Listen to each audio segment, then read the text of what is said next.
Halo teman-teman, kita masuk lagi ke seri pemeriksaan pajak nih. Jadi kemarin gue bikin surat kepada KPP Pati ya, KPP Pati di Jawa Tengah sana, minta permohonan penghentian pemeriksaan. Oke, bolehkah kita sebagai wajib pajak yang membayar pajak yang menggaji mereka semua itu minta untuk penghentian pemeriksaan? Jawabannya boleh teman-teman ya. Nah, tetapi apa isinya? Akan gue jelaskan teman-teman ya, langsung gue sharing aja, share screen-nya supaya teman-teman tahu dan Anda juga bisa ya teman-teman ya membuat surat seperti ini teman-teman ya. Silahkan saja dari gue, MPP-nya ini, nomor NIK ini, alamat ini, nomor HP, email, jabatan adalah kuasa dari WP ya. Jadi gue adalah kuasa dari WP, Jakarta, tanggal 13 November. Nah, judulnya adalah permohonan penghentian pemeriksaan nomor PRIN bla bla bla tanggal 15 Januari karena tidak ada SPHP dan melewati jangka waktu kewenangan pemeriksaan. Jadi simpelnya adalah pemeriksaan itu diatur oleh undang-undang dan PMK dan undang-undang dan PMK itu membatasi pemeriksaan tidak boleh melewati jangka waktu tertentu. Pemeriksaan itu ada maksimal jangka waktunya, yaitu 6 bulan. Setelah 6 bulan, dia boleh membuat surat perpanjangan pemeriksaan. Jadi wajib si DJP boleh memperpanjang pemeriksaan, kalau nggak salah 2 bulan, kemudian diperpanjang lagi 2 bulan, perpanjang lagi 2 bulan, itu masih boleh. Gitu teman-teman ya, total 12 bulan. Nah, dalam jangka waktu pemeriksaan ini harus terbit SPHP. SPHP itu surat pemberitahuan hasil pemeriksaan. Kalau tidak ada SPHP berarti pemeriksaannya itu sudah cacat, teman-teman ya. Ini pendapat gua, oke. Kepada yang terhormat Kepala KPP Pati ya, Jalan Panglima bla bla bla. Ini telepon dan email dari UP kita ya, UP dari pemeriksa pajak ya, yang diduga oknum yang tidak mau berkomunikasi dengan kita ya, Bapak Dwi Agus Febrianto. Ini adalah ininya, resi kirimnya, sudah gue kirim. Nah, oke, permohonan penghentian pemeriksaan, bla bla bla. Dengan hormat, sehubungan dengan SP2 ya, SP2 itu surat perintah pemeriksaan PRIN 32 bla bla bla 2024 tanggal 15 Januari. Sekarang sudah November, teman-teman ya, November 2024. Bersama ini kami sampaikan permohonan penghentian pemeriksaan bla bla bla karena tidak ada SPHP dan melewati jangka waktu sebagai berikut. Satu, bahwa surat terakhir dari KPP adalah S1407 tanggal 31 Juli dalam hal pemberitahuan perpanjangan jangka waktu pemeriksaan. Yang mana pemeriksaan ini diperpanjang selama 2 bulan, teman-teman ya, tertulis di dalam surat pemberitahuan perpanjangan tersebut yang waktunya telah berakhir 30 September 2024 ya, Juli kan, Agustus, September ya, 30 September 2024 selesailah jangka waktu 2 bulan tersebut. Bahwa tidak pernah ada lagi surat lainnya untuk memberitahukan perpanjangan jangka waktu pemeriksaan. Dengan demikian, maka kewenangan pemeriksa demi hukum sudah selesai, teman-teman ya. Jadi nggak boleh ini negara sembarangan diatur oleh oknum. Nggak bisa. Demi hukum, kewenangan lu untuk periksa orang sudah selesai. Oke, demi hukum, kewenangan untuk melakukan pemeriksaan sudah selesai. Karena hukumnya mengatur maksimal 6 bulan, boleh diperpanjang pakai surat 2 bulan, boleh perpanjang lagi, tetapi dia tidak memperpanjang lagi. Artinya, demi hukum, pemeriksaan ini sudah selesai. Bahwa SPHP nomor 3 ya, harus diterbitkan maksimal 6 bulan sejak SP2L disampaikan atau maksimal pada saat berakhirnya jangka waktu perpanjangan pemeriksaan.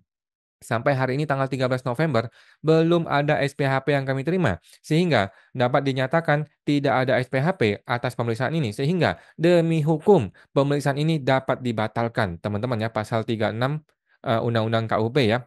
Ayat 1 huruf D kalau nggak salah ya, lupa gua. Oke. Demi hukum ya, pemeriksaan yang tidak ada SPHP itu dapat dibatalkan oleh permohonan DJP ataupun secara jabatan oleh DJP, teman-teman ya.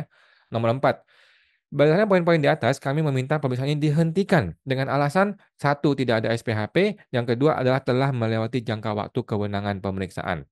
Untuk berkomunikasi dengan WP dapat dilakukan dengan ini, surat menyurat kepada gue dan HP emailnya gue ini, bahwa dalam hal saudara menolak surat permohonan ini ya, maka saudara telah terbukti mengebiri hak wajib pajak, sebagaimana diatur dalam pasal 7 ayat 2 huruf F Undang-Undang Administrasi Pemerintahan ya. Dan oleh karenanya, keputusan saudara menjadi tidak sah. Jadi nanti nih kalau dia paksakan SPHP, dia paksakan SKP terbit, maka SKP yang menjadi tidak sah berdasarkan Undang-Undang Administrasi Pemerintahan ya. Nah, karena sudah menjadi cacat prosedur ya, sebagaimana dimaksud dalam pasal 52 ayat 1 Undang-Undang AP, junto pasal 66 Undang-Undang AP ya. Nomor 7, bahwa dalam hal saudara tidak membalas surat ini dalam jangka waktu 10 hari ya, sudah diubah menjadi 5 hari kalau nggak salah teman-teman ya. Maka permintaan atau permohonan ini menjadi dianggap dikabulkan secara hukum alias fiktif positif secara hukum ya, sesuai pasal 53 ayat 3 Undang-Undang Nomor 30 2014 tentang AP ya. Jadi menurut Undang-Undang AP atau Undang-Undang Petun ya? Undang-Undang AP ya, pasal 53 ayat 3 kalau 5 hari, kalau nggak salah ya, sudah direvisi jadi 5 hari, permintaan itu tidak dikabulkan atau tidak dibalas suratnya, maka dianggap dikabulkan, teman-teman ya, itu fiktif positif. Nomor 8, bahwa dalam hal saudara tidak menjawab atau tidak memberikan tanggapan atas surat ini, maka saudara dapat dikenakan pidana, teman-teman ya. Ini sudah jelas ya di undang-undang yang dikenakan pidana, sebagaimana diatur dalam pasal 52 Undang-Undang 14 tahun 2008 tentang keterbukaan informasi publik ya, yang berbunyi, badan publik yang dengan sengaja tidak menyediakan, tidak memberikan, atau tidak menerbitkan informasi publik berupa informasi secara berkala, informasi publik yang bla bla bla, dan atau informasi publik yang harus diberikan atas dasar permintaan sesuai dengan undang-undang ini dan mengakibatkan kerugian bagi orang lain, maka akan dapat dipidana 1 tahun dan atau pidana dengan denda paling banyak 5 juta rupiah ya. Kami minta agar surat kami ini dapat dibalas dengan lengkap, rinci, dan berdasarkan hukum yang berlaku, serta dijelaskan dasar hukum atas argumen di dalam surat. Demikian surat ini ya, sudah gue tanda tangan, dan sudah gue kirimkan ke pengaduan iya, ke Itjen iya, Prem Kemenkeu iya, Itjen Kemenkeu iya, Komwasjak iya, Ombudsman iya, Presiden Prabowo iya, DPR juga iya, DPD, MPR, BPK, BPK, KPK, BPK, klien dan arsip. Oke teman-teman ya, jadi ini negara adalah negara hukum, bukan negara oknum, teman-teman ya. Negara kita itu diatur berdasarkan undang-undang, bukan suka-sukanya si orang pajak, teman-teman ya. Oleh karena itu, demi hukum, pemeriksaan di KPP Pati sudah selesai dan tidak ada SPHP, maka sudah cacat, kemudian kewenangan sudah tidak ada. Demi hukum, ini pemeriksaan harus dihentikan, teman-teman ya, secara jabatan maupun secara permohonan atau permintaan dari wajib pajak. Oke, kita tunggu teman-teman ya, apakah permintaan gua atau permohonan ini akan dikabulkan atau tidak dibalas, oke, atau ditolak. Oke, kita akan tunggu maksimal 10 hari. Di hari ke-11 kita akan tanyakan kembali nanti ya. Kalau memang dia belum balas, maka kita bisa adukan pidana, masukin penjara ini oknum pajaknya. Oke teman-teman, sampai jumpa lagi, semoga terbantu.